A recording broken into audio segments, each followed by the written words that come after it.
Mobile phone மூலமாக mobile app மூலமாக நீங்கள் பண பரிமாற்றம் செய்கிறீங்களா? இதை கவனமாக கேளுங்க.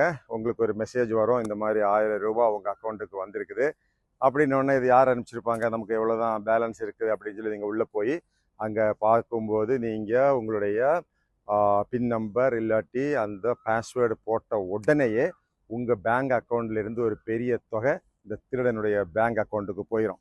ஏன்னா அந்த திருடன், இந்த இன்டர்நெட் திருடன், இந்த சைபர் கிரிமினல் ஏற்கனவே ஒரு வித்ட்ராவல் ரிக்வஸ்ட் உங்கள் அக்கௌண்ட்டில் கேட்டிருப்பான். நீங்கள் அந்த பின் நம்பரையும் பாஸ்வேர்டு போட்ட உடனேயே அந்த பணம் அவங்க அக்கௌண்ட்டில் போயிடும். இப்போது நீங்கள் இந்த மாதிரி ஒரு ரெக்வஸ்ட் வந்தால் நீங்கள் என்ன பண்ணணும்?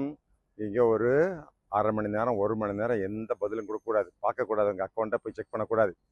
நீங்கள் அரை மணி நேரம் கழித்து ஓப்பன் பண்ணும்போது ஒரு ராங் பாஸ்வேர்டு அல்லது ராங் பின் நம்பர் கொடுத்து விடுங்க, அந்த ரெக்வஸ்ட் கேன்சல் ஆகிடும்.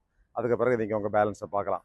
ஆனால் அந்த இன்டர்நெட் திருடன் வந்து சாதாரணமாக இருக்க மாட்டான். உங்களுக்கு ஃபோன் பண்ணுவான், 1000 ரூபா போட்டிருக்கிறேன், நீங்கள் எனவே ஒரு தேவையான பணம், அது முக்கியமான பணம், இப்போ உங்களுக்கு லிங்க் அனுப்புகிறேன், இந்த லிங்க்கில் வந்து எனக்கு 1000 ரூபாயை அனுப்பிச்சி விட்ருங்கன்னு சொல்லி ஒரு லிங்க் கொடுப்பான். அது வந்து ஏபிகே லிங்க், அது ரொம்ப டேஞ்சரஸ் ஆனது. அந்த லிங்கில் நீங்கள் போனாலே உங்கள் ஃபோனு, உங்கள் அக்கௌண்ட் எல்லாமே காம்ப்ரமைஸ் ஆகிடும். அதுக்கு பிறகு உங்கள் அக்கௌண்ட்டில் இருக்கிற ஒட்டுமொத்த பணத்தையும் உங்களுக்கு தெரியாமலேயே அவன் ட்ரான்ஸ்ஃபர் பண்ணி எடுத்துகிட்டு போயிடுவான். ஸோ இப்படிப்பட்ட பணம் வந்ததும் நீங்கள் ஃபோன் பண்ணால் கூட பிற்பாடு அவன் ஃபோன் பண்ணால் அதை பிளாக் பண்ணிடுங்க. நீங்கள் இப்படி ஒரு சம்பவம் நடந்திருக்குது, உங்களுக்கு அக்கௌண்ட்டில் பணம் வந்திருக்குன்னா www.cybercrime.gov.in இதில் மட்டும் ஒரு கம்ப்ளைண்ட் ரெஜிஸ்டர் பண்ணிவிட்டு பேசாமல் இருங்க. எவனாவது ஃபோன் பண்ணால் பிளாக் பண்ணிடுங்க. எக்காரணத்தை கொண்டும் நீங்கள் போய் பேலன்ஸை பார்க்க போகாதீங்க.